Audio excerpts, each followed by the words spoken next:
It is a great honor and a privilege to introduce Mark Rutenberg here in your beautiful apartment in Jerusalem. Mark, you were born in Kazakhstan? I was born in Kazakhstan. My parents are Polish. My father was from a town called Ivansk in Jewish, and my mother was in Tarnogrod. When the war started, they moved by themselves. They didn't know each other.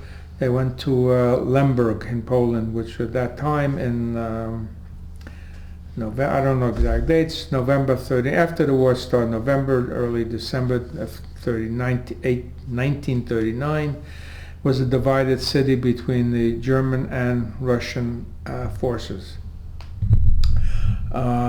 They met each other. My father was already involved with go-getter. He ran a soup kitchen, things like that. That's where he met my mother. After about 6 weeks, it was Christmas Day, they got married, and it was easy to remember their thing.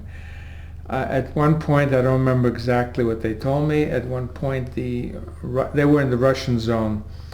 The Russians were telling them, either you go back to the German zone or you will leave, we're pulling out, you come to Siberia. And this was my mother wanted to go with the Russians. My father said nothing to do with the communists, which everybody knew they were bad, and nobody really yet knew how bad the Germans were.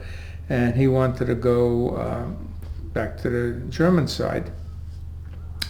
And after a game of poker, my mother, she went out and they got on a train. They were on the train for days to Siberia.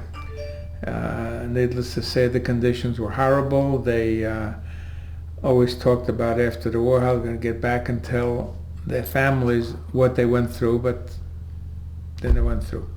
When Hitler and Maximo attacked Russia, and the Polish government in exile complained to the Russian authorities that now we're allies, why are you keeping our people in Siberia?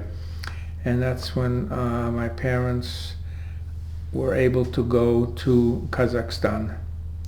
My father did some trading over there, some legal, some illegal, being commodities, exactly too much I don't know. He never signed up for They never signed up for Russian citizenship.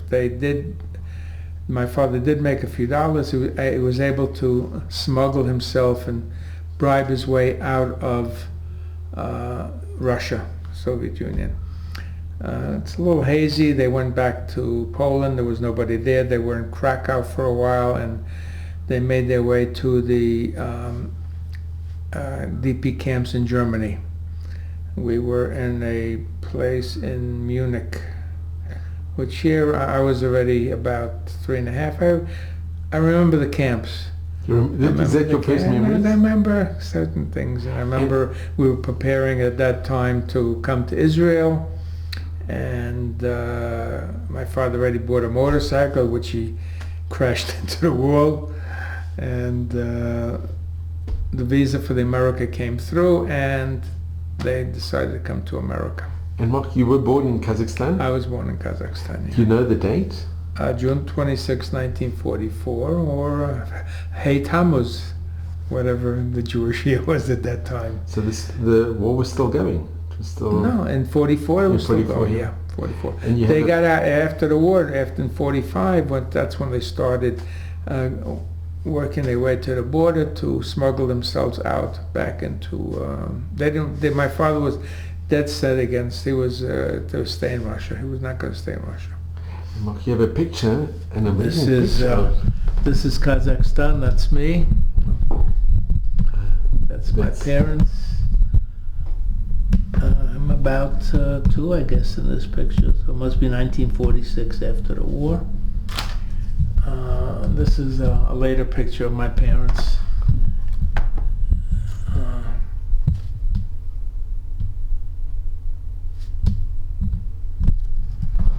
And can I ask, did your parents, when they went back to Poland, yeah, did they find any of their family? Nobody was there.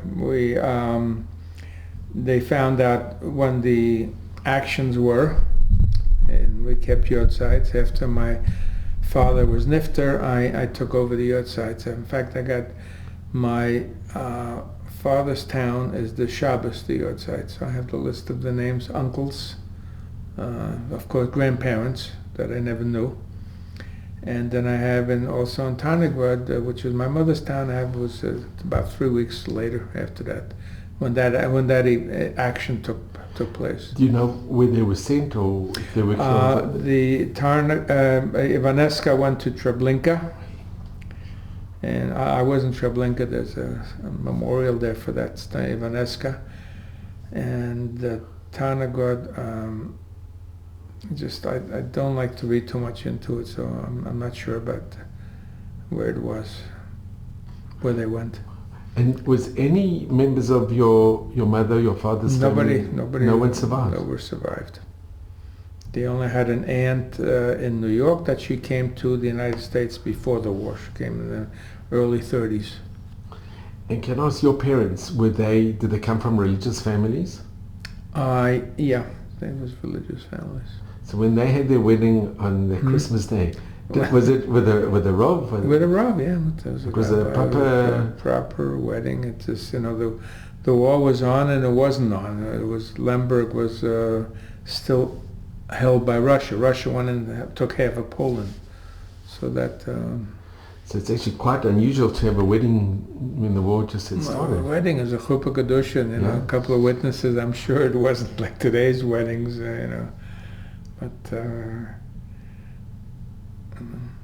And being in Siberia, did they manage to keep semblance of kashrut? Or? Probably not. I mean, when they didn't really get into it, they cut down a lot of trees. My mother was telling me what she was doing. She was very energetic, my mother, and I doubt very much that any Schreiber meals, frozen meals, made their way to Russia. Do you know where or even Kazakhstan. I mean.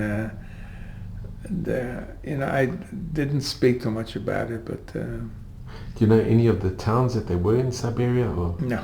And in Kazakhstan, in which town? I was in Ili. It's called Ili. When a couple of years ago we're doing, when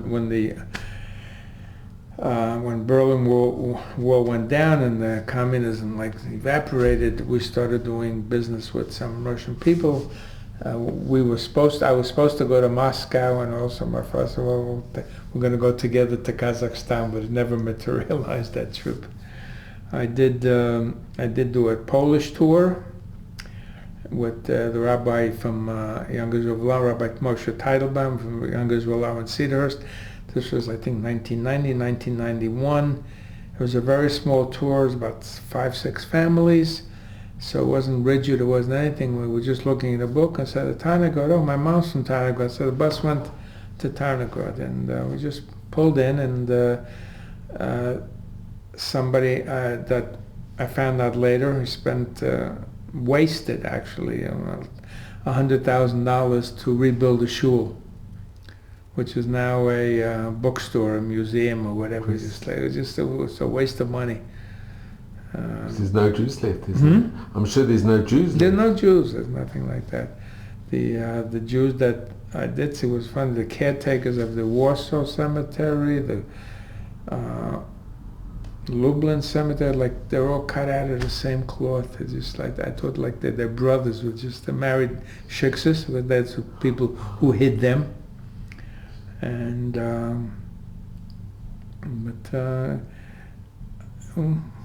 I'm glad I went, and I'm not so happy that I went. It was a mixed feeling. I didn't want to. I'm a Kohen, so the first day, we came from the plane to the hotel, right to the cemetery. Mark, wait here, okay. And then we went to the Blinka. Mark, you can't walk here. We can't, even though you don't see. It's not like Auschwitz. It's just they have a general idea where things were. So I couldn't walk here. All right, careful. Second, they were in Medanik. And it became less careful where I could go and where I couldn't go. But the third day we were in Auschwitz, and it was just, the whole place is tummy, so... Could you go in at all? I went in, yes, and just went there, and again, first day was careful, second day a little careful, third day not at all, you know. And were your parents, were they alive when you went on this trip? Yeah, my father told me what to look for in Treblinka. My parents, in the late 70s, after about 30 some odd years, went back to Poland. They went there, and they came back. They weren't the same. I mean, there was always energy, and now they weren't so energetic. I don't know. There was just something. I mean, I was in business with my father, and he was always, but like more and more, he gave things over to me, which just like, they went to both their towns. Of course, things changed in 30 some odd years. Nothing really was recognizable. My mother more or less knew the street where she lived, but the house, of course, was not there anymore. The only thing I really was left was that shul, the red shul. And did your parents did they speak to you a little bit about? They did in the beginning, but I didn't really want to hear these things. And when I didn't want to hear it, they were just like. And then towards the end, I sold electronics, so I brought home a tape recorder with a whole bunch of tapes. Tell your story. So I have a tape. It was about 30 seconds. No, it was about 2-3 minutes. And I said, "Okay, I'm tired. I'll finish tomorrow." And he never continued. He said how they left Ivaneska, and there was a couple of guys, and they made sure not to walk like in a big group. They walked like with twos or threes. So if there were a big group, they would be noticed. There were 2 and 3 people always walk in 2s and 3s on the roads.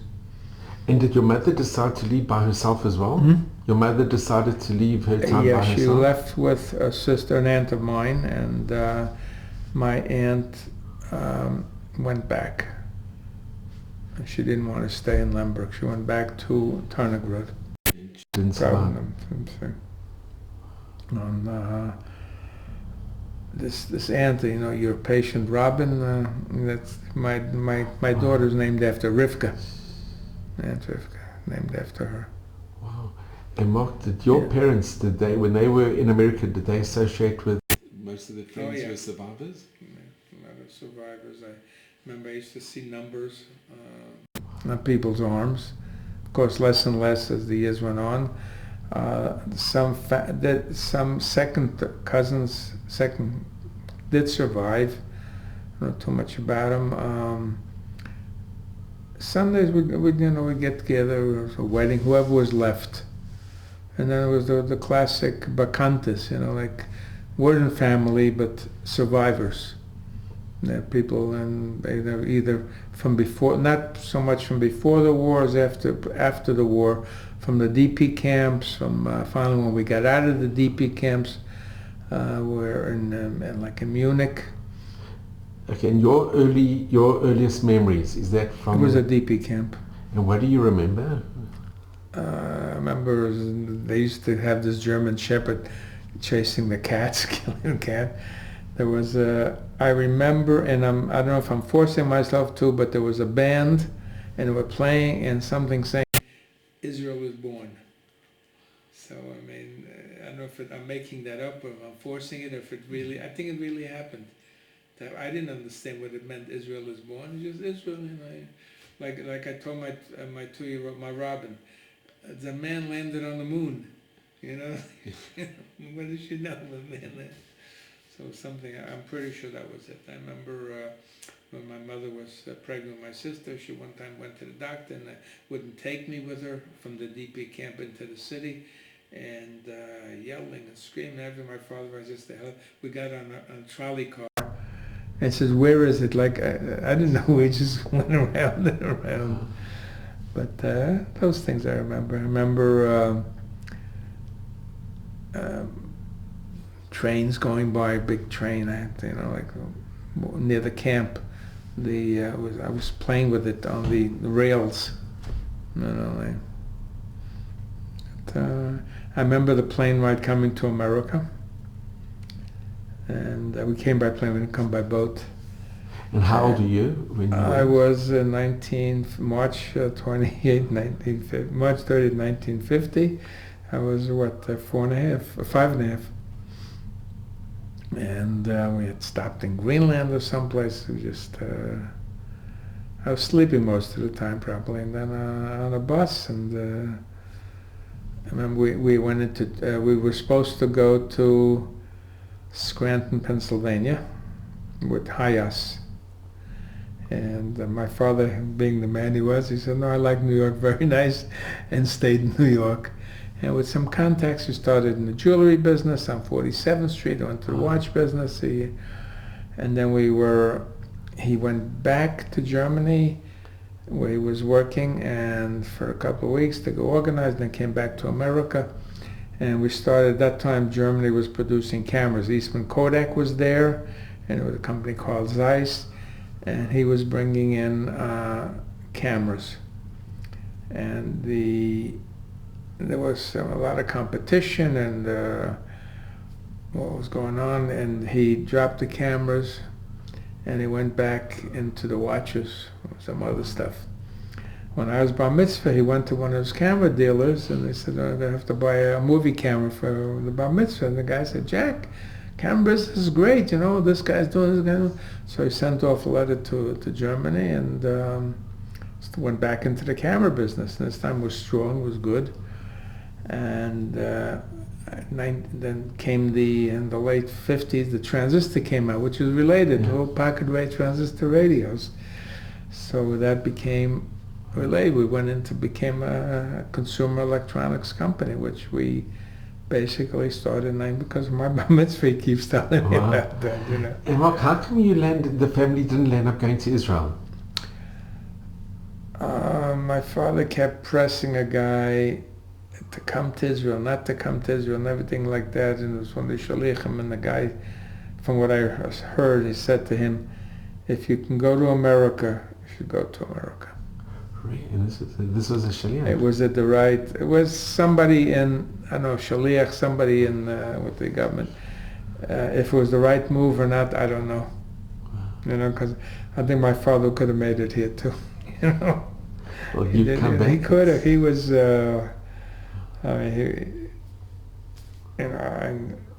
I wish I could have got more out of him, you know, from the genes, but he was what he was able to do, you know, turn on a dime. And so can I ask you, did you ever ask him what made him decide to get up and leave? Did he have both your mother and your father? I mean, it was quite a courageous. When the war broke out and they decided to leave. No, they were forced. The Russians said either you go back to Germany. No, leaving Poland. What made them decide to leave their towns? And I think they were afraid. They were just, you know, they heard the rhetoric, I guess, with the Hitler, Yamach Shemo, and I mean, I met a lot of people now, and we talk. Oh yeah, my parents were also in Siberia. My parents were also. It wasn't. There's a lot of people ran. You know, if those who can go. It's unfortunate that some people said stay or blow over. Because nobody really knew. And it didn't. You know, just. And other members of your father's family that didn't want to join him? I don't. Again, I'm really sorry that it didn't. Listen more and pursue it more when, you know, with the stories, but it was a hidden. It was like a shame in the beginning till Eichmann. It wasn't so out in the open. It's true, and it was difficult. It was. Then all of a sudden it started coming out. You know, with people started talking more. People, you know, and. I just, you know, I didn't want to hear about walking like sheep, which is not the case. I'm reading now. I'm very into the history of these things. I'm reading now of the partisans, what was going on. You know, it was amazing what they did against this foe. You know, it's so true. And how did this amazing picture that you have? Is this the only picture? To have this survived in such. quite incredible. Mark, if I could ask you, what message do you give do you impart into your children and grandchildren? They truthfully don't want to hear. They're not, I'm not saying they're into their own world. They are, and not in a bad way. They know. I have my daughter Robin has her oldest son is really into. He was the first grandson. He was the first son, first grandson, first great grandson. So you got the personality, and he really connected with my father, and he wanted to hear stories, and he listened, and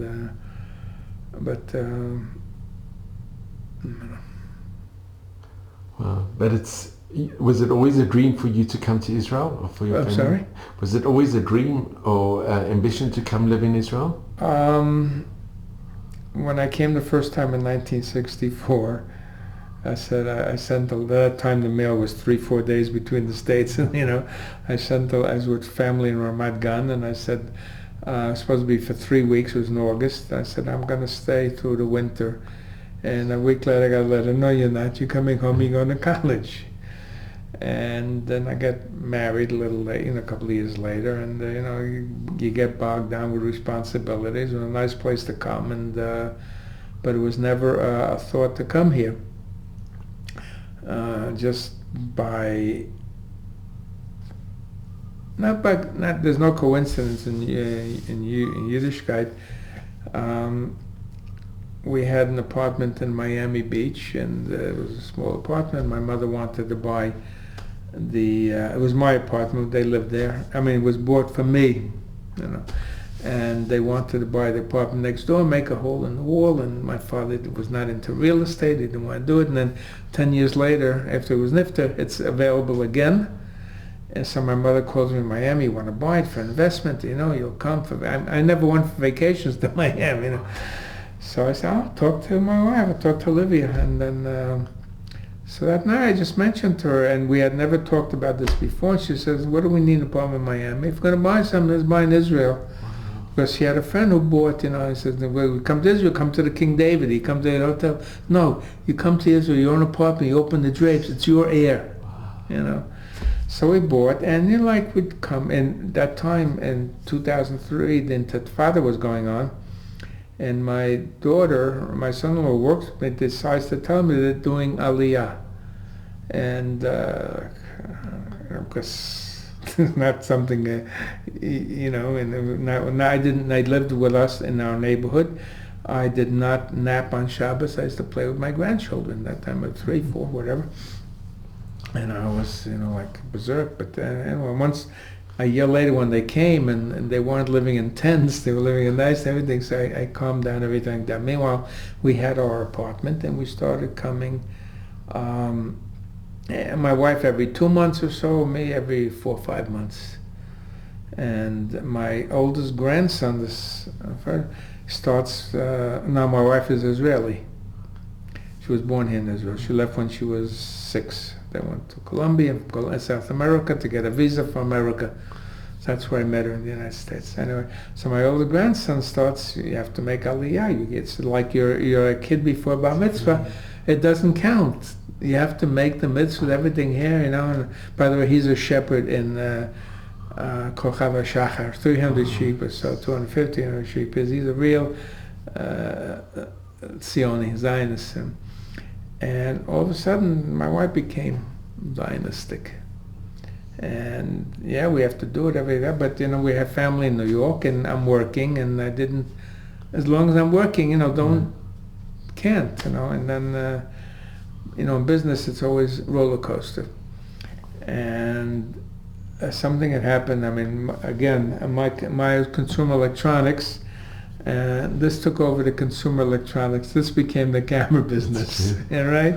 And I cannot sell this stuff, and because it's Apple or Samsung, and there was no more product. So it just had happened, and it's a little story that my grandson calls me from Israel. So it's Friday. There's Shabbos Nachamu 2019, where Panasonic came to me and that we could not continue the way we were going. It was something new, and it wasn't for me. I was too old, and thank God I could stop, if I had to. So he called and I said, Shabbos, I said, no, I got 5 minutes. I said, Izzy, 3 to 6 months we're going to be in Israel making Aliyah. Yeah, what happened? I said, I'm being forced into retirement, And then I came home and I told my wife, because nobody believed me. And the fact it didn't take 3 to 6, it took 7 months. And at that time was Corona. So we, right after Purim in 2020, Corona was starting, nobody knew what was going on and everything like that. And so my daughter here, who wanted us, said, maybe you wait, see what you do, and my son in New York also, where you going, again, all my medical stuff was in America, I had nothing here yet. And I told her, and my wife is a little hesitant, but she's the Zionist, and I said, look, if we don't get on a plane now, who knows what's going to be now, right? Where do you want to go? So we got on a plane on a Sunday, and we arrived Monday, and Wednesday they closed the country. It's amazing. And we did our 2 weeks. It was nice. Our grandchildren filled up the refrigerators. They left stuff up. I learned how to go online with the supermarkets. And retirement took me a little to getting used to. But still, the business was still winding down. I had my employees were Hasidic Jews. They worked like slaves for me. I didn't make them slaves. They wanted it. They lived 10 minutes from the house, and I worked in Williamsburg, New York. I lived in Long Island. I had an hour ride home. They had a 10-minute ride home. I used to have to chase them out of the office at 7 o'clock at night. That they would work and work and work. So people for 20 years, people like that, I can't leave my house. I said, look, I cannot continue this new program with Panasonic. I will help you. I'll make a low-interest loan. We'll worry about the loan later. Get yourself set up, because And so that it took, what I thought would take a few months. That they took advantage of it, and because salaries kept going. But the way I figured it, let's say I had $10 in inventory, I could get $2 for it, to dump it out, right?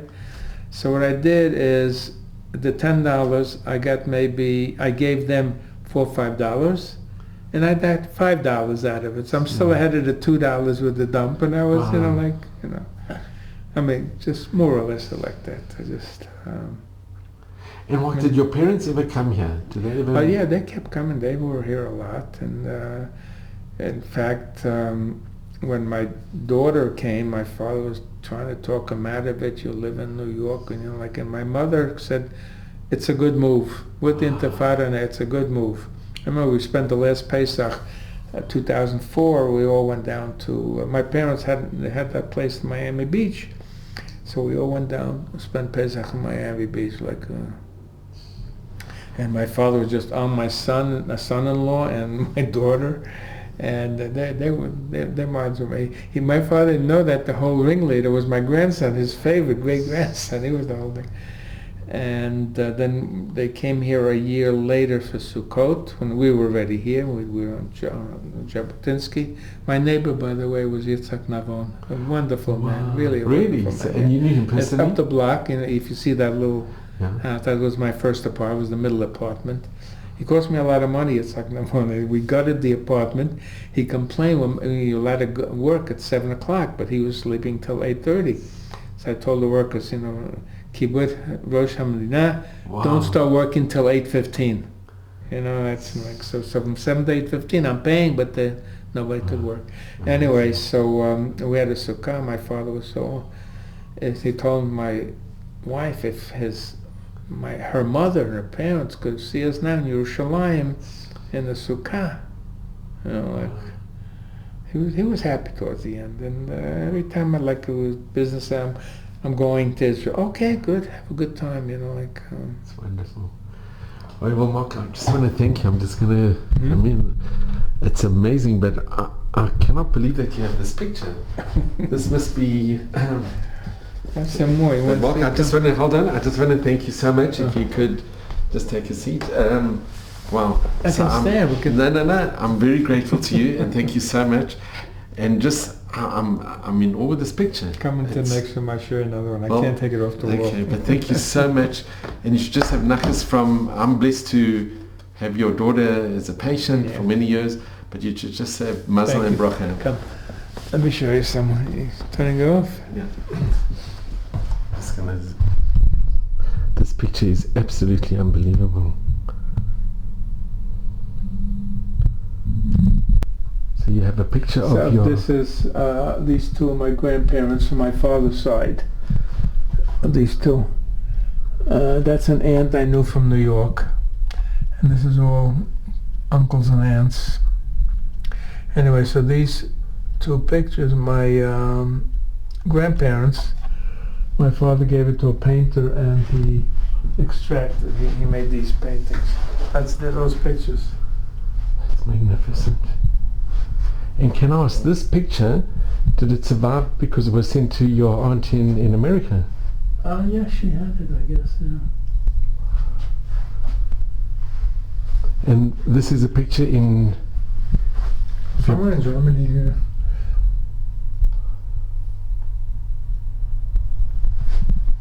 And the picture above? That's my mother. Was that was already in America? Yeah. I just want to go, but this is incredible, this picture. And it's... That's your patient.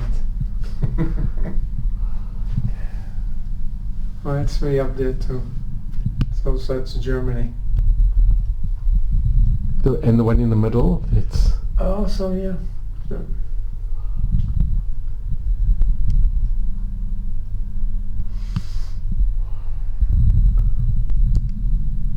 Sure. Well, Mark, thank you so very much.